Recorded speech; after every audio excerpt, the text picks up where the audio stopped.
Friends, welcome to love enjoy channel. ಇವತ್ತಿನ recipe ಎಣ್ಣೆ ಬದನೆಕಾಯಿ. ಎಣ್ಗಾಯಿ ಹೆಂಗೆ ಮಾಡೋದು ಅಂತ ನೋಡೋಣ. ಅದಕ್ಕೆ ಬೇಕಾಗಿರೋ ಇಂಗ್ರೀಡಿಯೆಂಟ್ಸ್ ನೋಡೋಣ. ಇದೆಲ್ಲ ರುಬ್ಕೊಳೋದಕ್ಕೆ ಬೇಕಾಗಿರೋದು ಒಂದು 6 ಟೊಮೆಟೊ ತೊಗೊಂಡಿದ್ದೀನಿ, ಮೀಡಿಯಮ್ ಸೈಜ್ 6 ಟೊಮೆಟೊ, ಒಂದು ಮೀಡಿಯಮ್ ಸೈಜ್ ಆನಿಯನ್ ತೊಗೊಂಡಿದ್ದೀನಿ, ಒಂದು ಸ್ವಲ್ಪ ಬೆಳ್ಳುಳ್ಳಿ, ಇಷ್ಟು ಶುಂಠಿ, ಒಂದು ಚಿಕ್ಕ ಪೀಸ್ 2 ಪೀಸ್ ಶುಂಠಿ ತೊಗೊಂಡಿದ್ದೀನಿ, ಕೊತ್ತಂಬರಿ ಸೊಪ್ಪು, ಒಂದು ನಿಂಬೆಹಣ್ಣು ಸೈಜಷ್ಟು ಹುಣಸೆಹಣ್ಣ ನೀರಲ್ಲಿ ನೆನೆಸಿಟ್ಟಿದ್ದೀನಿ. ಬದನೆಕಾಯಿ ಅರ್ಧ ಕೆ ಜಿ ತೊಗೊಂಡಿದ್ದೀನಿ. ನಿಮಗೆ ಈ ಥರ ಬದನೆಕಾಯಿ ಬೇಕಾದರೆ ಈ ಥರ ಬದನೆಕಾಯಿನೂ ತೊಗೊಳ್ಬೋದು, ಇಲ್ಲ ವೈಟ್ ಬದನೆಕಾಯಿ ಈ ಥರ ಸಿಕ್ಕಿದ್ರೆ ಇದನ್ನು ಯೂಸ್ ಮಾಡ್ಬೋದು. ಸೊ ಇದನ್ನ ವಾಶ್ ಮಾಡಿ ಇಟ್ಕೊಂಡಿದ್ದೀನಿ. ಇದು ಸಾಂಬಾರು ಪೌಡರ್ 1 ಸ್ಪೂನು, ಅಚ್ಚ ಖಾರದ ಪುಡಿ 1 ಸ್ಪೂನ್, 2 ಮಿಕ್ಸ್ ಮಾಡಿ 2 ಸ್ಪೂನ್ ತೊಗೊಂಡಿದ್ದೀನಿ. 1 ಸ್ಪೂನ್ ಅರಿಶಿನ ಪುಡಿ, ಇದು ಒಗ್ಗರಣೆಗೆ ಸಾಸಿವೆ, ಆಮೇಲೆ 7-8 ಕಾಳು ಮೆಣಸು ಹಾಕ್ಕೊಂಡಿದ್ದೀನಿ. ಇದು ಎಣ್ಣೆ, ರುಚಿಗೆ ತಕ್ಕಷ್ಟು ಉಪ್ಪು. ಇದು ಒಗ್ಗರಣೆ ಮಾಡೋದಕ್ಕೆ ಈರುಳ್ಳಿ, ಕರಿಬೇವಿನ ಸೊಪ್ಪು. So first step by step ತೋರಿಸ್ತೀನಿ. ಇವಾಗ ಫಸ್ಟು ರುಬ್ಬೋದಕ್ಕೆ ನೋಡ್ಕೊಳ್ಳೋಣ.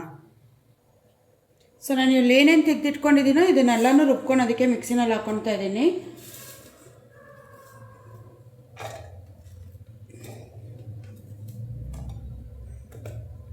ಇದನ್ನು ಫುಲ್ ನೈಸಾಗಿ ರುಬ್ಕೊಳ್ಬೇಡಿ, ಒಂದು ಸ್ವಲ್ಪ ಒಂದು ಮುಕ್ಕಾಲು ಭಾಗ ಫುಲ್ ನುಣ್ಣಗಾಗೋವರೆಗೂ ರುಬ್ಕೊಳ್ಳಿ. ಹುಣಸೆಹಣ್ಣು ಇದರಲ್ಲೇ ಹಾಕ್ತಾಯಿದ್ದೀನಿ.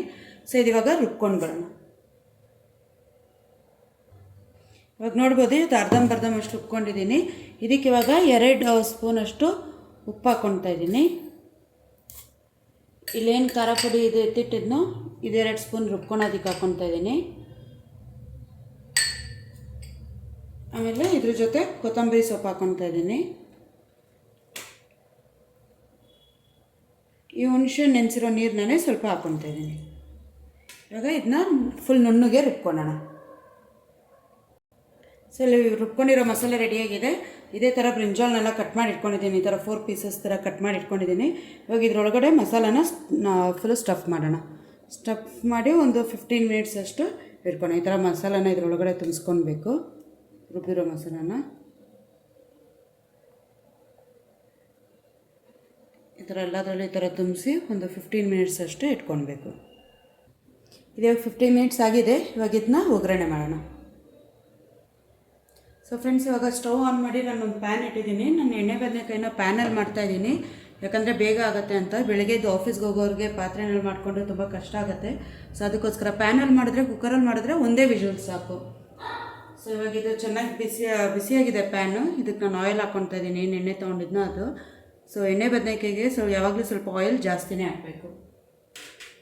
ಸೊ ಆಯಿಲ್ ಚೆನ್ನಾಗಿ ಬಿಸಿಯಾಗಲಿ.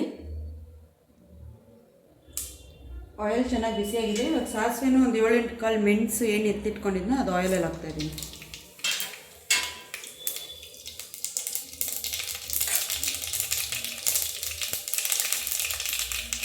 ಇವಾಗ ಒಗ್ಗರಣೆಗೆ ಅಂತ ಈರುಳ್ಳಿ ಏನು ಎತ್ತಿಟ್ಕೊಂಡಿದ್ನೋ ಈರುಳ್ಳಿ ಹಾಕ್ತಾಯಿದ್ದೀನಿ. ಅದ್ರ ಮೇಲೆ ಕರಿಬೇವಿನ ಸೊಪ್ಪು ಹಾಕ್ತೀನಿ.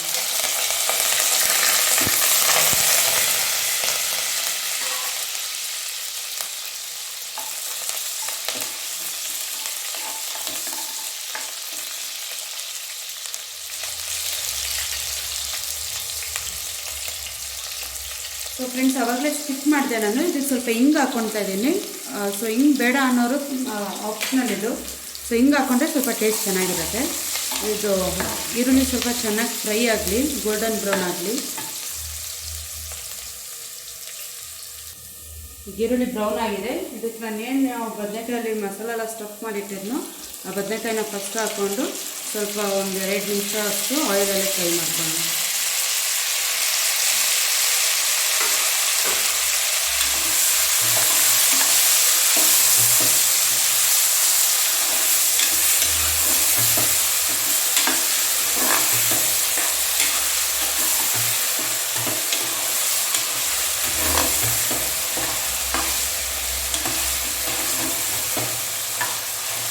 ಒಂದು 2 ಮಿನಿಟ್ಸ್ ಅಷ್ಟು ಆಯಿಲೆಲ್ಲ ಡೀಪ್ ಫ್ರೈ ಮಾಡ್ಕೋಣ. 2 ಮಿನಿಟ್ಸ್ ಆಗಿದೆ. ಇದಕ್ಕೆ ನಾನು ಅರಿಶಿನ 1 ಸ್ಪೂನ್ ಎಣ್ಣೆ ಎತ್ತಿಟ್ಕೊಂಡಿದ್ನು, ಅರಿಶಿನ ಹಾಕ್ತಾಯಿದ್ದೀನಿ. ಸೊ ನೀವು ಖಾರ ನೋಡಿ, ಖಾರ ಜಾಸ್ತಿ ಬೇಕಂದರೆ ಇನ್ನೊಂದು ಸ್ವಲ್ಪ ಚಿಲ್ಲಿ ಪೌಡರ್ನ ಆ್ಯಡ್ ಮಾಡ್ಕೊಳ್ಬೋದು. ಖಾರ ಪುಡಿ ಇಲ್ಲ ಖಾರ ಪುಡಿ ಹಾಕ್ಕೊಳ್ಳಿ. ಸಾಂಬಾರು ಪೌಡರ್ 1 ಸ್ಪೂನ್ ಸಾಕು. ಇನ್ನೂ ತುಂಬ ಖಾರ ಬೇಕಂದರೆ ಬೇರೆ ಖಾರ ಪುಡಿ ಆ್ಯಡ್ ಮಾಡ್ಕೊಳ್ಳಿ. ಸೊ ಇದಕ್ಕೆ ನಾನು ಇವಾಗ ಏನು ರುಬ್ಬಿಟ್ಟಿದ್ನೋ ಆ ಮಸಾಲಾನ ಆ್ಯಡ್ ಮಾಡ್ತಾಯಿದ್ದೀನಿ.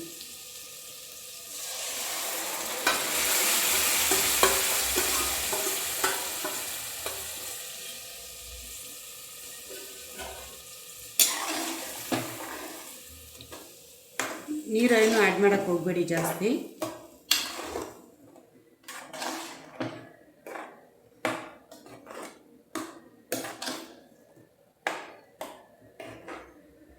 ಸೊ ಉಪ್ಪು ಖಾರ ಎಲ್ಲ ನೋಡ್ಕೊಳ್ಳಿ, ನಿಮಗೆ ಖಾರ ಜಾಸ್ತಿ ಬೇಕಂದರೆ ಖಾರ ಹಾಕ್ಕೊಳ್ಳಿ. ಇದನ್ನ ಇವಾಗ ಕುಕ್ಕರ್ನ ಮುಚ್ಚಿಡೋಣ, ಒಂದು ವಿಷಲ್ ಅಷ್ಟೇ ಸಾಕು. ಸೊ ಫ್ರೆಂಡ್ಸ್ ನೋಡ್ಬೋದು, ಇವಾಗ ಒಂದು ವಿಷಲ್ ಬಂದಿದೆ. ನಾನು ಸ್ಟವ್ ಆಫ್ ಮಾಡ್ತಾಯಿದ್ದೀನಿ, ಒಂದೇ ವಿಷಲ್ ಸಾಕು. ಸೊ ಫ್ರೆಂಡ್ಸ್ ನೋಡ್ಬೋದು, ಇವಾಗ ಎಣ್ಗಾಯಿ ಎಣ್ಣೆ ಬದನೆಕಾಯಿ ರೆಡಿಯಾಗಿದೆ. ಸೊ ಇದನ್ನು ಬಿಸಿ ಬಿಸಿ ಅನ್ನ ಜೊತೆ ಇಲ್ಲ ಮುದ್ದೆ ಜೊತೆ ಕೂಡ ಟೇಸ್ಟ್ ಮಾಡ್ಬೋದು. ತುಂಬ ಈಸಿಯಾಗಿದೆ, ಬೇಗನೂ ಮಾಡ್ಬೋದು. ಈ ವಿಡಿಯೋ ಇಷ್ಟ ಆದರೆ ಲೈಕ್ ಮಾಡಿ, ಶೇರ್ ಮಾಡಿ, ಕಮೆಂಟ್ ಮಾಡಿ. ಪ್ಲೀಸ್ ಸಬ್ಸ್ಕ್ರೈಬ್ ಮಾಡಿ ನನ್ನ ಚಾನಲ್ನ. ಮತ್ತೆ ಭೇಟಿಯಾಗೋಣ ಮತ್ತಷ್ಟು ರೆಸಿಪಿಗಳ ಜೊತೆ. Thank you.